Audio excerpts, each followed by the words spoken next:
Hello, good morning, good afternoon, and welcome. I'm very pleased to be joined by Torben Brabo. Torben is well known to many of you in the energy industry in Europe. He's the CEO of the Gas Infrastructure Europe Association, and he comes to that position with 20 years at Energinet, which is the integrated gas and electrical user of Denmark. So Denmark's obviously been a pioneering player, particularly with the wind industry, and Torben, you obviously have a pretty unique, I guess, journey and perspective of both the electrical and molecule side. So maybe you want to just introduce your perspectives coming from your background, please. Yeah, sure. Thanks, Adem, for being here. I'm really pleased. Always good to be with colleagues and broaden our horizons. So I come from integrated gas electricity, TSO. I worked intensively on markets, when market were the key political target, liberalizing electricity markets and gas markets, and then going more and more green or going more and more towards decarbonization. In Denmark, we have good success stories on the wind, district heating, but actually also on the molecules and gases. We have actually had a very fast liberalization. We have a very big share of green gases already. Denmark have 40% of biomethane, and Energinet and my own job have been instrumental in that journey. Then we have pushing for the European collaboration. So I'm president with Gas Infrastructure Europe. I've been with ENTSOG and with ENO and with Prisma, a lot of molecule organizations in Europe, because as a Dane, I know we can't do it alone, neither to come through the transition, but also in terms of making it affordable and reach it in time. We need to collaborate. And from the European perspective, we have taken the Danish experience and all the country experiences and put together. For instance, in an organization called the European Hydrogen Backbone, where we 4 or 5 years ago started making vision studies on how we can actually transform part of the existing molecule infrastructure to cope with hydrogen, and therefore also assisting in the electrification or the transition of the electricity system, where there are some very big challenges in the increasing difficulty in balancing of the electricity system, but also when electricity comes to heating, also how can you actually cope with all that electricity needed for the winter need when you have the sun in the summer or the wind at particular hours of the day. So I've taken Danish experiences, but worked half-time actually in Europe with European colleagues, and half-time in gas and half-time with electricity. So I'm really pleased to be here. And you're going to be speaking at our Powergrid event, which is in the Netherlands on the 12th and 13th of March, obviously looking at the electrical grid systems. But I think it's worth just elaborating, given your position and for you to maybe paint a picture of how you see the energy transition, and specifically how you see a sort of fully sustainable energy system. And I guess the stress is on the word sort of system, and how you see the balance developing between the electrical part and a molecule part, and the role of vice versa, and maybe unlocking the potential for an optimized system. Yeah, sure. So again, I'm Dane, and in the legislation for our work in Denmark is that we need to prepare long-term energy system planning, and we have done that since the 70s. So it's a discipline that we do a lot, and we have developed it further with our Nordic electricity TSO colleagues there, but also more and more on molecules, on gases with the TYNDPs, the 10-year network development plans. And I know that most analysis concludes, even with the Commission, that we need multiple energy carriers toward 2040 and 2050. There's not a silver bullet solution here. And the more that we use the different benefits from the different energy carriers, and the more we push them together, sector couple them, I know it becomes more and more difficult, but that's also when it becomes more and more effective, and from that, more and more cheap. So we need to embrace each other. We need to understand each other's technologies and the pros and cons there, and do it honestly, and then push them more and more together. So for instance, renewable electricity into electrolyzers, making it to hydrogen, using molecule infrastructure, perhaps taking it back to electricity production from hydrogen, or taking it to e-fuel, so we also can use new green fuels for aviation and shipping and so on. That's the core business that I'm in. Perhaps a little history here, because I think also we need to understand and accept that the policymakers in Brussels and in many countries, they are looking on this trilemma. Are we working for security of supply? Is it for markets and affordability, or is it for decarbonisation? And for the last 8-10 years, the policymakers with the Green Deal in EU have focused mainly on decarbonisation, which have been good.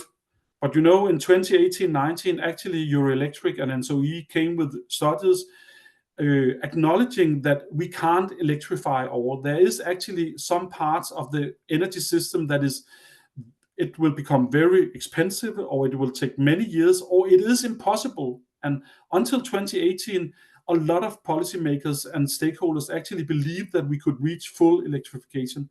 All can be electrified. Now we know that we need multiple energy carriers.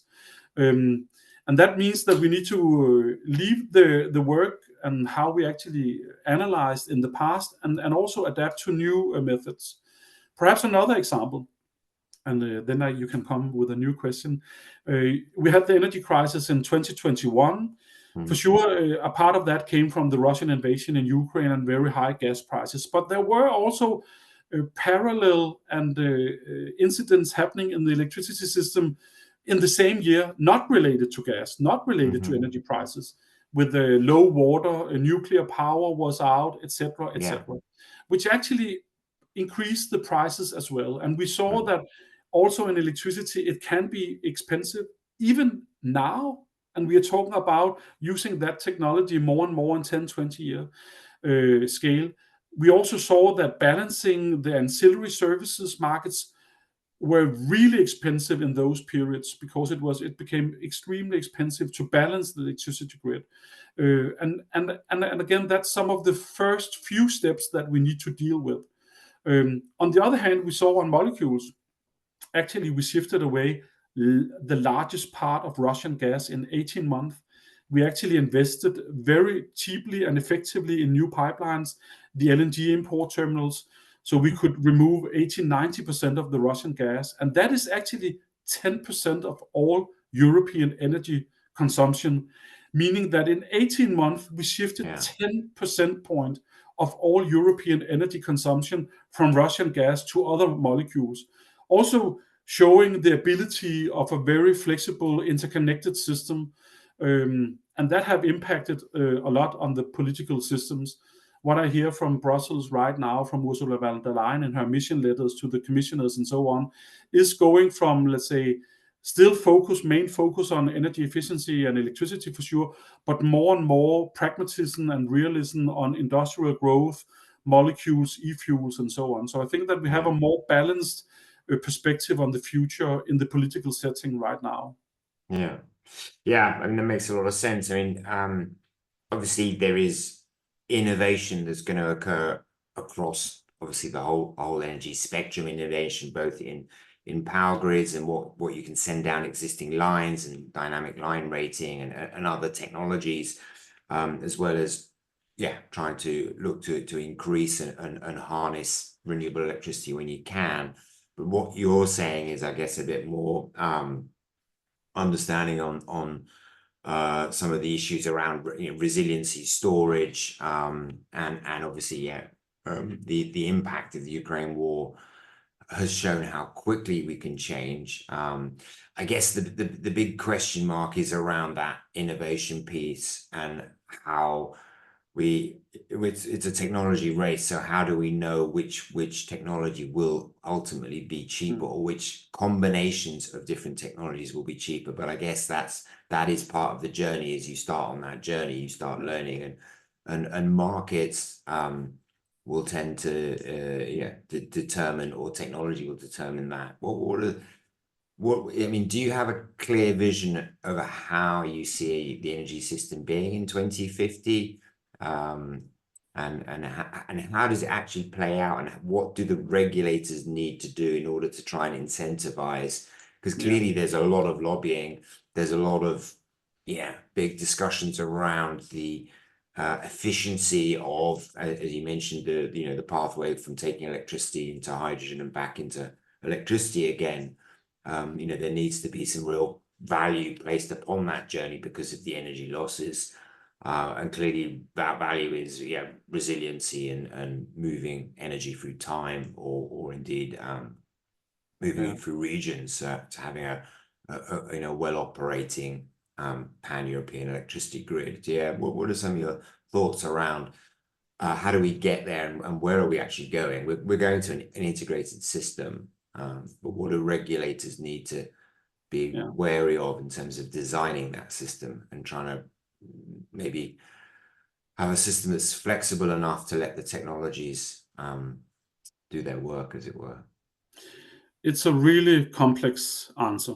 Yeah. And the future will be really complex and difficult. But I think also we need to start accepting that we're aiming at changing everything. The entire system we had 10, 15 years ago, we in 30, 40 years will change completely.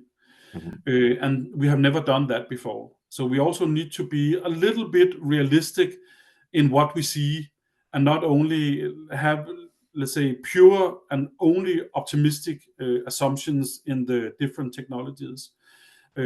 What I've heard in the last 5 years or 8 years perhaps is that member states in EU countries is actually lacking behind. They are not transitioning as fast as they should.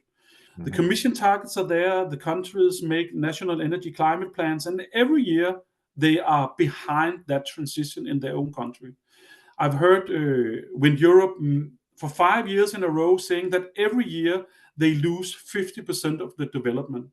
So not only is the policymakers making more and more ambitious targets, so we need to do more, but every year we are 50% behind on what we should have done last year. I have 5 kids, and I actually want to succeed and secure that we in 2050 have dealt with climate change on a global scale.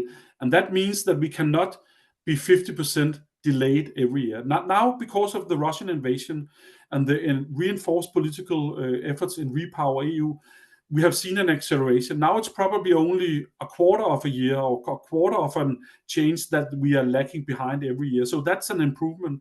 But we also know that the incoming commission and the new parliament will make the ambition even more ambitious, or the targets even more ambitious. So we need to do more there.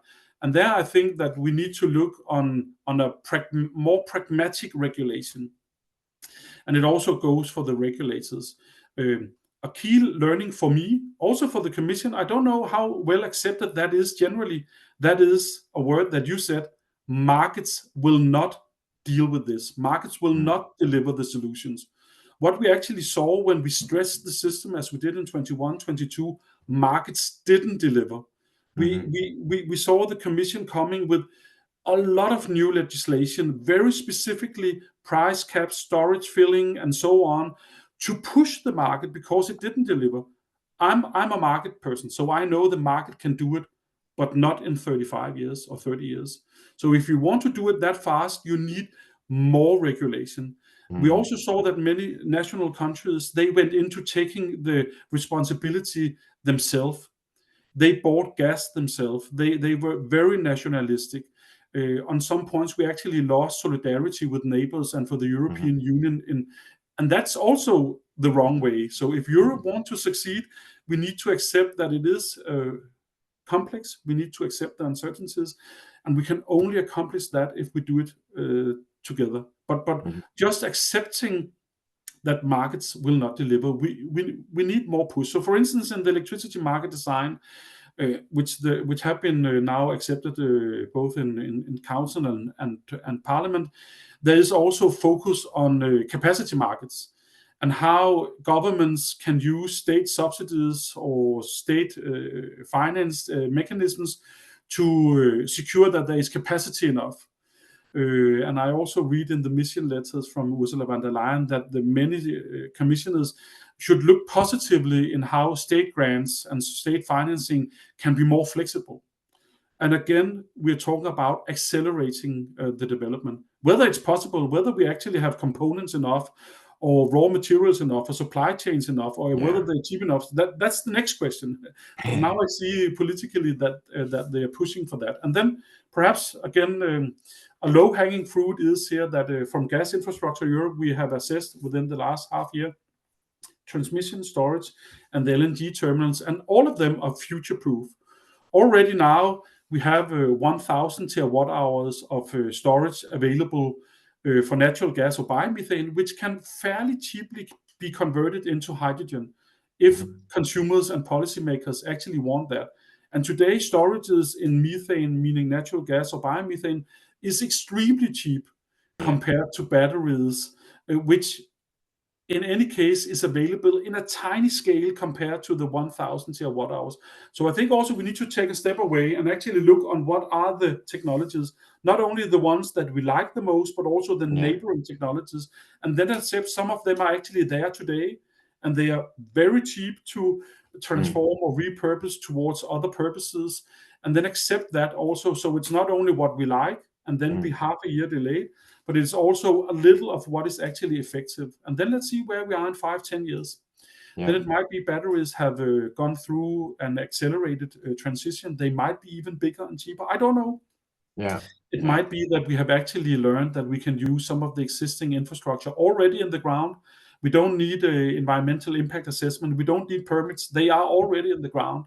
So also compared to this immense building out of the electricity transmission grid or electricity distribution grid, which I know is difficult, lack of permits, very long duration to get permits, not in my backyard, problems and so on, then actually a lot of the molecule infrastructure can be reused. So I'm a little pro towards some technologies, I know that, but on an academic level, I think actually we need to step back and then relax a bit and then be technology neutral. Yeah, technology agnostic indeed.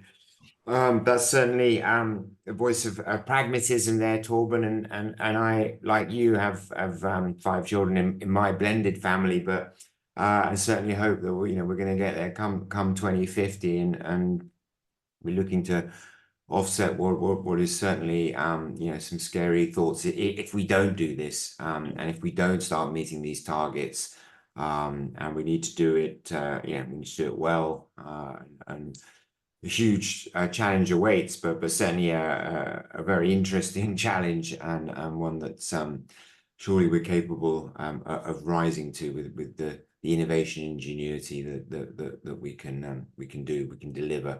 But certainly I certainly like the call in terms of doing it together and communicating, because that's clearly an area that we specialize in, certainly coming at it from the events perspective and trying to bring people together and have people discuss these issues openly. So Torben, it's been fascinating to talk to you, catch up with you. Thank you very much for sharing your thoughts and for giving me the time this morning. As I mentioned, you're going to be speaking at our Powergrid event come 12th and 13th of March in Amsterdam next year, 2025. So we look forward to that, look forward to seeing you again, and indeed look forward to seeing you next week in Copenhagen. So many thanks, Torben. I'm looking forward to come. Thank you for today. Okay. Cheers. Thank you. Bye. Bye-bye. Bye-bye.